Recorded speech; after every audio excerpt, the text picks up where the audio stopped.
Hello, this is Dr. John Ravalli, Superintendent of Franklin Township Public Schools and your host of Focus on Franklin.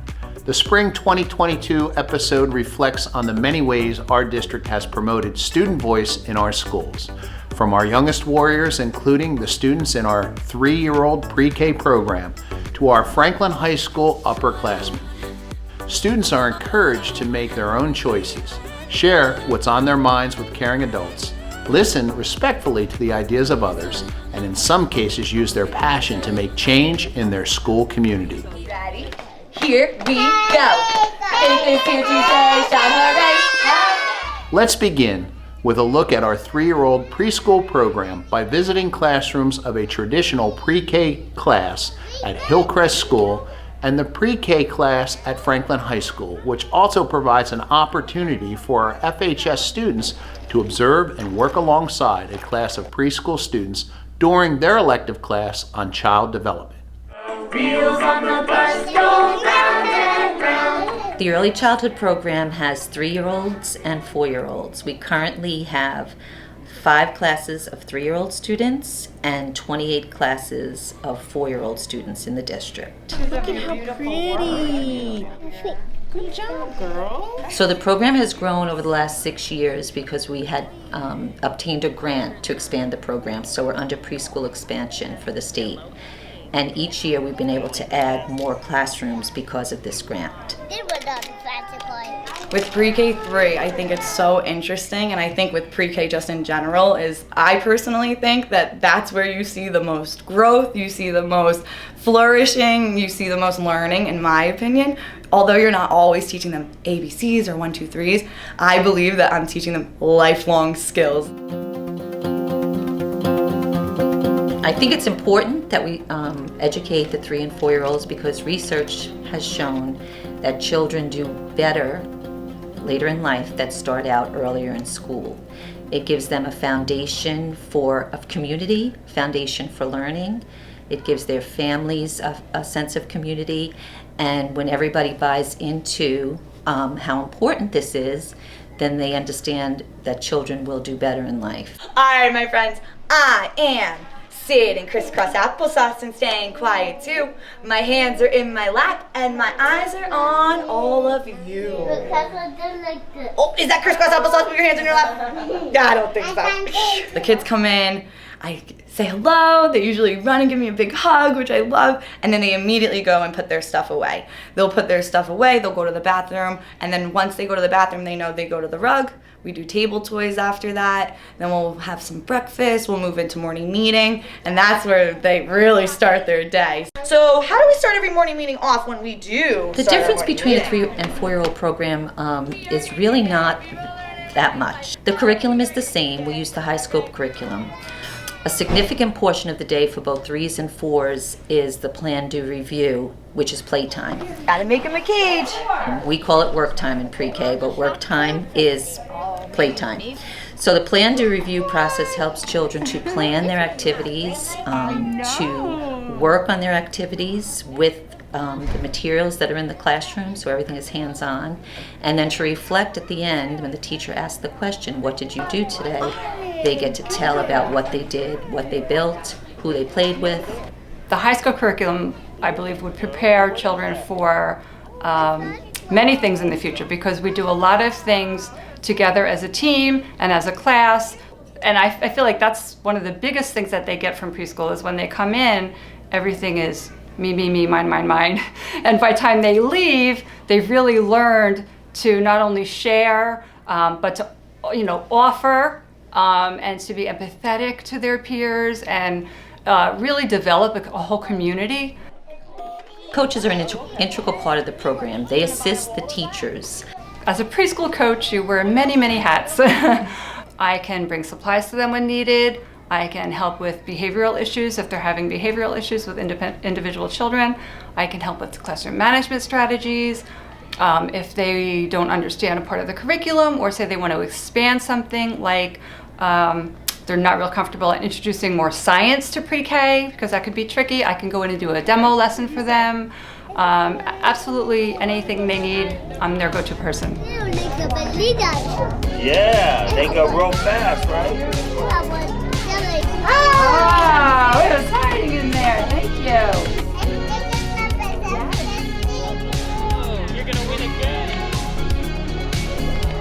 So the high school program is very different than our regular programs. We involve the high school students in with our pre-K classroom. There's actually two different components in the high school program. One is there's a child development lab.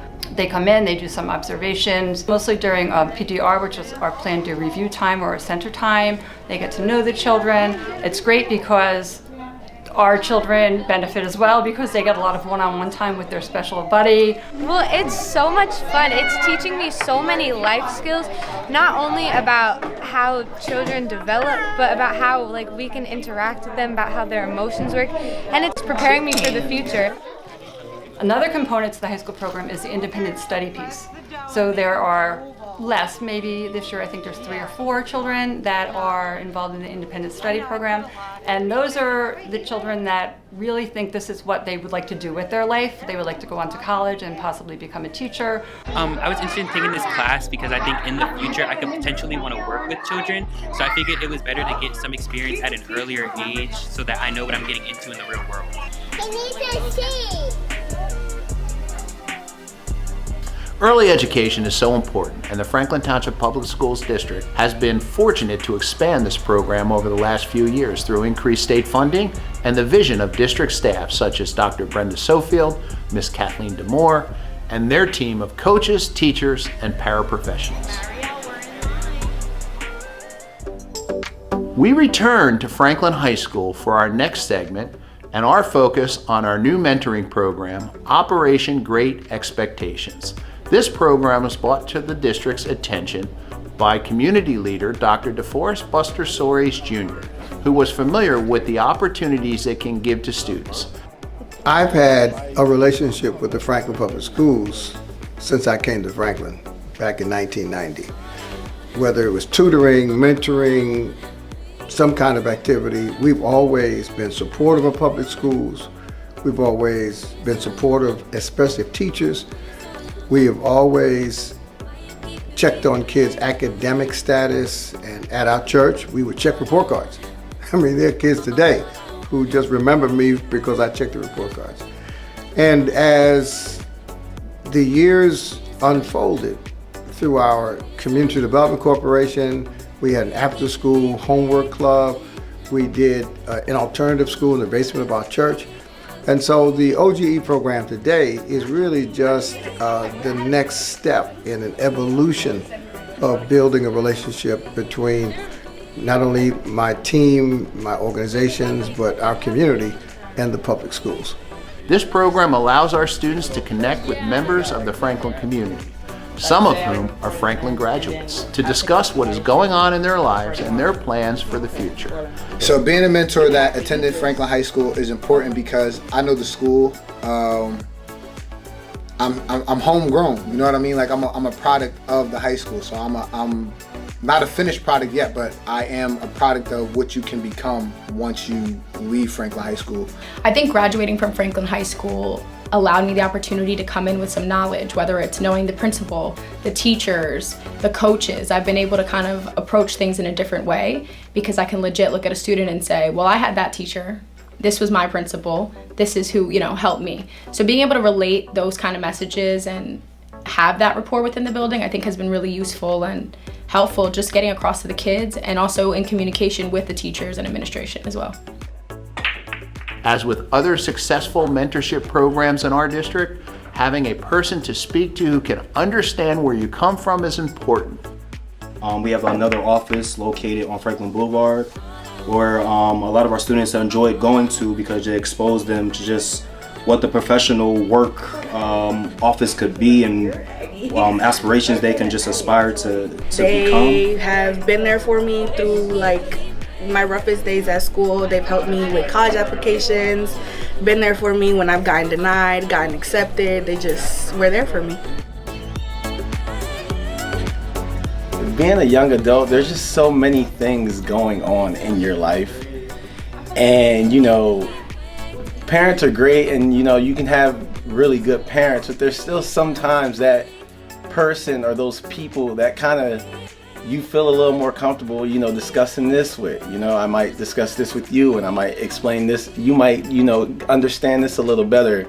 So with us being in cahoots, you know, with administrators and teachers and counselors and parents, we're all just that wraparound service that we're like, you know, the kid is getting support and love and attention from just all angles. It's the Operation Great Expectations room. There are a lot of things happen in there, you know. This is where people turn into superstars after they leave here, you know.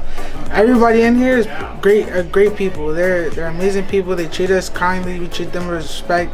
They guide us no matter what, you know, like, cause their goal and their plan is for us to graduate and to pursue our dreams or whatever we want to do after we leave here. We have 3 professional people here that's going to talk about We have guest speakers come and talk to our students, exposing them to different careers they may be interested in.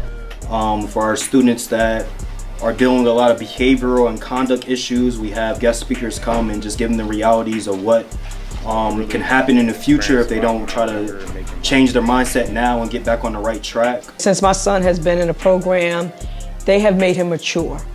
They have made him responsible. They made him understand what some of his consequences are to his actions that he has shown in school. There's so many different things in the world that can pull you left, pull you right, pull you down, pull you up, you know what I mean? Like, there's so many different avenues that you can take. You need somebody to help kind of, you know, steer you in the right direction. When you're veering off the path, to kind of, you know, push you and say, hey, you know, you're going the wrong way. This is what you should be doing.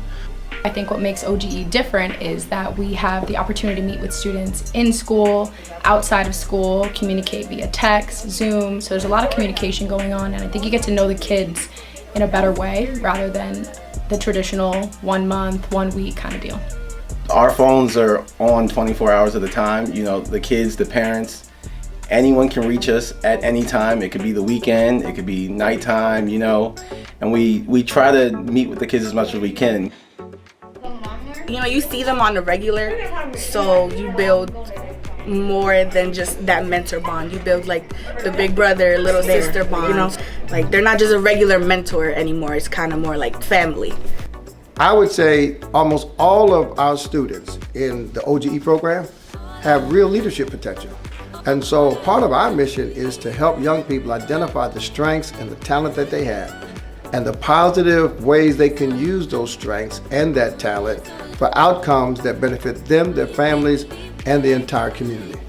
After I graduate, I plan on going to UTI, the trade school for auto mechanic, diesel, and welding. And Brett's been a really big help with that, helping me out along with that, trying to get me in there and trying to make sure that I'm able to do that when fall hits. I plan on attending Rowan and becoming a physical therapist, so I'm going to study kinesiology. I've definitely seen a lot of growth in my mentees just from, you know, self-advocation. You know, there were kids that came in here that you know, wouldn't really say too much and, you know, wouldn't really, you know, give too much information about themselves, wouldn't really talk to the other mentees, wouldn't really talk to any other students. And, you know, as time goes on, one thing about like us as mentors, you know, we hold them accountable and we're consistent. So we kind of just keep digging and just being that consistent person, and it kind of starts to break down barriers.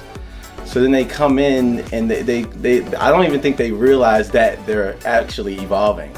But most importantly, we're there to remind a special selected group of students that they have much more potential than they probably have ever imagined, and to show them through the lives and the testimonies and the examples of their mentors that people care about them, and if the mentors can do what they've done, then certainly these students who have leadership potential can outgrow all of their prior expectations and in fact have great expectations. Thanks again to Dr. Soares and everyone who is involved in Operation Great Expectations program. Making connections with members of the larger community provides our students with a broader perspective. This broader perspective is also an integral part of an elective course at Franklin High School called Race, Gender, and Equity. In this class, our students research and discuss topics which connect with a larger society through education, housing, race, crime, policing, and the environment. They create presentations and use other mediums to showcase their understanding and opinions. They then share these with their classmates. This open dialogue allows students to hear about other perspectives and can ignite a desire to affect change. I feel like in the beginning of the school year, I was providing my students with the history that they really needed, because I wasn't sure if they received it previously or if they remembered it previously, you know, to what extent they knew it. So we discussed Mexican American discrimination, Native American discrimination, Chinese American discrimination, African American discrimination. And then they started opening up to me and they started saying, Ms. Kakari, you know, I really want to learn about today. And I said, okay, maybe I don't need to do it in such a chronological order. Maybe I can do, you know, maybe I can do it in a different way that caters to their interests and their needs. We sometimes make the mistake of thinking that little things don't make a big difference, and they often do. I'm locking my hair, and like at a certain point it's gonna get like long, and like I'm gonna have to do interviews for a job or whatever, and I don't want to have to like cut my hair just for the interview. You know what I mean? I feel like my hair is like a big part of who I am. The reason that this class works so well is because the kids are just about the same age, and so we're about like that age where we're able to have these good conversations and we're able to have these tough conversations and not exactly combat with each other, but at the very least understand. And then it's like our teacher is a very good mediator, so I feel like if you have the right setting of students and the right setting of kids, then this class is really going to help a lot of kids learn how to communicate their own opinions. And so like when we're talking about police brutality and mass incarceration, I think it's just basically trying to say that by using our voices and by using our language to connect with other people, we can tackle a lot of these issues. That's why us examining these issues and trying to see how we can make change happen within our communities is so integral and important. I feel like it's important for high school students to have these tough conversations about race, gender, and equality now, because right now I feel like we're in sort of like a bubble. We're not really out in the working world yet or the real world, and so we really don't know what type of experiences await us. So I feel like it better prepares us to experience real life in the real world and be able to face, you know, issues that might happen to us later on. Taking race and gender is very important. If you have identity issues, if you are ignorant of any variety of culture, gender, race, it's all there, and we need to learn how to empathize with all different creeds, all different nationalities, all different genders, because that's the future that we're going to be living in. I feel like my students want to be hopeful, but sometimes when they learn all this information, right, they feel like there isn't something they can do to make a change. If we were to reach people in the community and that have power, that have responsibility, and show them the steps that they can take to make changes, then they would feel like they can create more change. We had a debate in the class about which issue we felt like should be solved first, police brutality or mass incarceration, and one side argued for whether they felt like police brutality should be the first issue to tackle or whether mass incarceration should be the first issue that should be tackled. We allow for a class like this to give students that space to feel comfortable with the fact that they've faced something like this, and this is how we deal with it, and this is what it's going to take for us to unify our nation, to understand that in spite of our differences, we as Americans, as humans, need to come together and have reasons or ways that we can come together. Over these past couple months being in this class, I think this has probably been one of my most favorite classes that I've taken so far. I feel like the discussions we have are really forward thinking, and I feel like everybody has the chance to have either opposing opinions or agreeing opinions, and we have a lot of chances to pick each student's brains and just see agreeing and disagreeing with each other. I feel like young people should take this class because it'll really challenge your thoughts. I feel like it'll challenge a lot of the beliefs that we have as individuals and really make us open up more to more ideas, more beliefs, more values. Additional courses like race, gender, and equity are being developed along with new clubs. These opportunities prepare our students to speak freely, create change in their school, and prepare them to be leaders in the larger community and beyond. The 22-23 school year is set to begin on Wednesday, September 7th, 2022. Until then, have a wonderful summer Stay safe, and we'll see you next time.